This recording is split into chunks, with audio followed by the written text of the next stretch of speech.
नमस्कार मित्रांनो, माझं नाव आहे अमित. आज मी तुम्हाला माझ्या आयुष्यात घडलेल्या अशा एका घटनेबद्दल सांगणार आहे, जी मी कधीच घडेल असं स्वप्नातसुद्धा विचारात घेतलं नव्हतं. ही गोष्ट आहे माझी आणि माझ्या सासू शोभाताईंची. खरं सांगायचं झालं तर या सगळ्या गोष्टी मी जाणून बुजून घडवल्या असं नाही. आयुष्यात कधीकधी काही प्रसंग असे येतात, जे हळूहळू माणसाला बदलतात. परिस्थिती इतकी गुंतागुंतीची होत जाते, की योग्य-अयोग्य यामधली सीमारेषाच पुसट होते. माझ्याबरोबरही तसंच झालं. हे सगळं कसं सुरू झालं ते सांगण्याआधी मी थोडं माझ्या कुटुंबाबद्दल सांगतो. माझ्या घरात मी आणि माझी बायको नेहा आम्ही दोघेच राहतो. आमच्या लग्नाला साधारण 1.5 वर्ष झालं आहे. लग्नानंतरचं आयुष्य अगदी सामान्य होतं. ऑफिस, घर, थोड्या गप्पा, थोडे वाद, सगळं नेहमीसारखंच. नेहा स्वभावाने शांत, समजूतदार आहे. ती घरातली मोठी मुलगी. तिच्यानंतर तिचा भाऊ रोहन आणि सगळ्यात लहान बहीण पूजा. सासरे काही वर्षांपूर्वीच गेलेले असल्यामुळे सासरवाडीची सगळी जबाबदारी शोभाताईंवरच होती.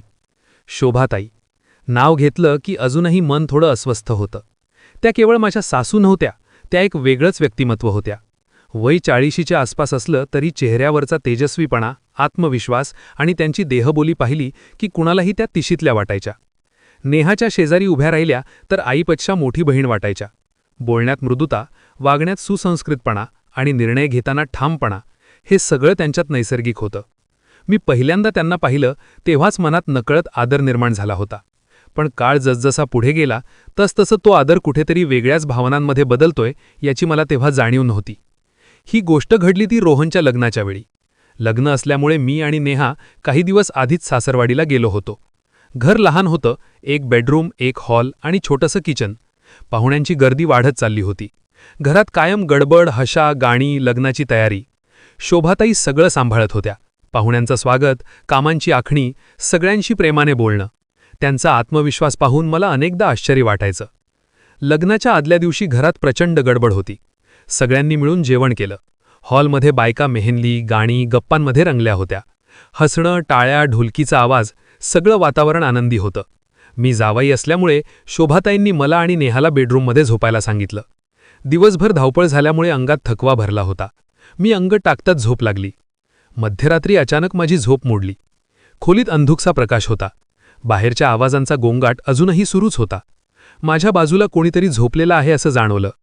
अर्धवट झोपेत मला वाटलं नेहा असेल. नकळत मी तिला जवळ ओढलं. त्या क्षणात वेळ जणू थांबली. ती व्यक्ती थोडीशी हलली आणि लगेच उठून बसली. लाईट लागला. मी डोळे उघडले आणि त्या एका क्षणात माझ्या अंगातून अक्षरशः शहारा गेला. ती नेहा नव्हती, ती शोभाताई होती. माझ्या तोंडातून शब्दच निघेनात. काय बोलावं, कसं वागावं काहीच कळत नव्हतं. लाज, गोंधळ, अपराधी भावना सगळं एकाच वेळी मनात दाटून आलं. सॉरी, एवढंच कसं तरी तोंडातून बाहेर पडलं. शोभाताई काही बोलल्या नाहीत. त्यांच्या चेहऱ्यावरही गोंधळच दिसत होता. त्यांनी नजर खाली घातली आणि शांतपणे खोलीबाहेर निघून गेल्या. पण त्या काही सेकंदांच्या प्रसंगाने माझ्या मनात मोठं वादळ उठवलं होतं. मी त्या रात्री झोपूच शकलो नाही. दुसऱ्या दिवशी लग्न पार पडलं. सगळं व्यवस्थित झालं. घरात पुन्हा गर्दी, गडबड, आनंद. पण माझ्या मनात मात्र सतत कालचा प्रसंग फिरत होता. त्या रात्रीनंतर माझ्या मनात त्यांच्याच प्रतिमा नकळत उमटू लागल्या. मी स्वतःशीच चिडायचो, हे चुकीचं आहे. पण मन ऐकत नव्हतं. पुढच्या दिवशी आम्ही देवदर्शनासाठी निघालो. आम्ही 5 जण होतो. मी, नेहा, शोभाताई, पूजा आणि रोहन. गाडी लहान होती, जागा कमी होती. आम्ही कसंबसं बसलो. दिवसभर फिरून सगळे थकले होते. परतीच्या प्रवासात एक करून सगळ्यांना झोप लागली. गाडीच्या हालचालींमुळे शोभाताई हळूहळू माझ्या अधिक जवळ सरकल्या. एका खड्ड्यातून गाडी गेली आणि त्या थेट माझ्या मांडीवर येऊन टेकल्या. त्या क्षणाला माझ्या हृदयाची धडधड वाढली. तो स्पर्श, तो अनपेक्षित क्षण आणि मनात उसळलेली घालमेल, माझ्या संयमाची खरी परीक्षा तेव्हाच सुरू झाली. घरी परतल्यानंतर काही दिवस सगळं अगदी सामान्य वाटत होतं. मी ऑफिसला जात होतो, नेहा घरात रमलेली होती आणि आयुष्य पुन्हा आपल्या गतीने पुढे चाललं होतं. पण माझ्या मनात मात्र काहीतरी सतत अस्वस्थ करत होतं. शोभाताईंचा तो शांत चेहरा, त्या नजरा, ते न बोललेले शब्द, हे सगळं माझ्या विचारातून जात नव्हतं. सुरुवातीला मी स्वतःला समजावलं, हे फक्त एक गैरसमज आहे, काहीच घडलं नाही, मनाचा खेळ आहे. पण मन मानत नव्हतं. काही आठवड्यांनी नेहाने सांगितलं की शोभाताई काही दिवसांसाठी आपल्या घरी येणार आहेत. हे ऐकताच माझ्या छातीत एक वेगळीच धडधड सुरू झाली. त्या येण्याआधीची रात्र मला झोपच लागली नाही. दुसऱ्या दिवशी त्या आल्या. दारात उभ्या असलेल्या शोभाताईंकडे पाहिलं आणि क्षणभर वेळ थांबल्यासारखा वाटला. नेहा आनंदाने त्यांना मिठी मारत होती, पण माझी नजर आणि त्यांची नजर एकमेकांना चुकवत होती. घरात त्यांची उपस्थिती पुन्हा सगळं बदलून टाकत होती. त्या नेहमीसारख्या होत्या, घर सांभाळणाऱ्या, काळजी करणाऱ्या, शांत. पण त्या शांततेत काहीतरी दडलेलं होतं, जे फक्त मला जाणवत होतं. कधी सकाळी लवकर उठून चहा करताना, कधी संध्याकाळी खिडकीजवळ उभ्या राहून बाहेर पाहताना, त्या प्रत्येक वेळी माझं मन अस्वस्थ व्हायचं. आम्ही दोघे एकटे कधीच थांबत नव्हतो, पण कधीकधी क्षणभर अशी वेळ यायची की घरात फक्त आम्ही दोघे असायचो.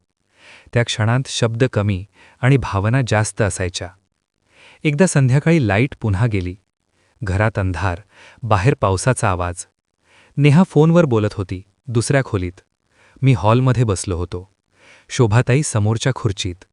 त्या म्हणाल्या, अमित, काही गोष्टी न बोललेल्याच बऱ्या असतात. मी काहीच बोललो नाही, पण त्या वाक्यानं माझ्या मनातलं वादळ पुन्हा उभं केलं. त्या पुढे म्हणाल्या, आपण दोघेही समजूतदार आहोत. मर्यादा ओळखणं महत्त्वाचं असतं.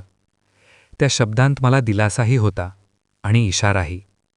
त्या दिवसानंतर आम्ही दोघे जाणीवपूर्वक अंतर ठेवलं, नजरा टाळल्या, संवाद कमी केला, पण भावना सहज जात नाहीत. शोभाताई काही दिवसांनी परत सासरवाडीला निघून गेल्या. त्यांना सोडताना नेहा हसत होती, पण माझ्या मनात मात्र एक वेगळाच भार होता. गाडी निघण्याआधी शोभाताईंनी एकदाच मागे वळून पाहिलं.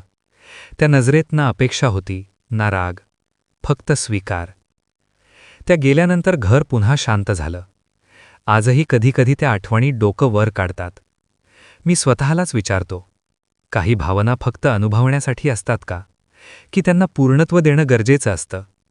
मला अजूनही उत्तर सापडलेलं नाही, पण एक गोष्ट मात्र नक्की आहे, त्या काही दिवसांनी मला स्वतःला ओळखायला भाग पाडलं. माझ्या मर्यादा, माझी कमजोरी आणि माझं माणूसपण. कधीकधी आयुष्यात काही नात्यांची परीक्षा शब्दांशिवायच होते, आणि त्या परीक्षा आपल्याला आयुष्यभरासाठी बदलून टाकतात.